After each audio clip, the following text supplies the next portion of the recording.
So cut off my head and make me a martyr.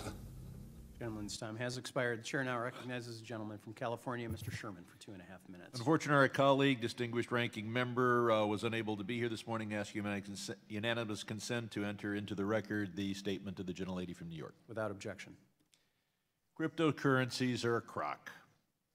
What social benefit do they provide? Well, they allow a few dozen men in my district to sit in their pajamas on the couch all day and tell their wives they're going to be millionaires. They help terrorists and criminals move money around the world. They help tax evaders.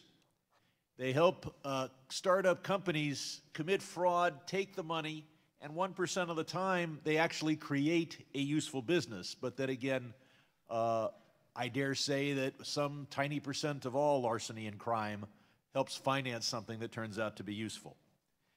It hurts the U.S. government in two ways. Our ability to have the dollar be the chief means of international finance is what has underpinned our ability to impose sanctions and stop tax cheating.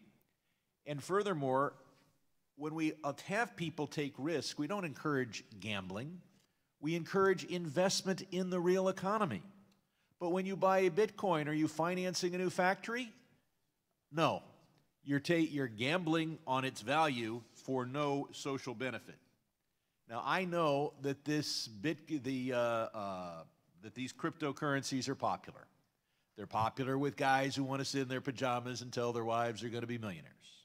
And they're popular with those who have read Atlas Shrugged and Fountainhead and believe that these are the new canons, the new divinely inspired documents of our age.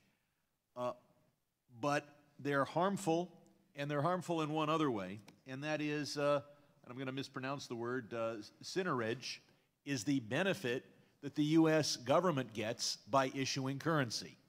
It is the float. It is the fact that we do not pay interest on newly created dollars.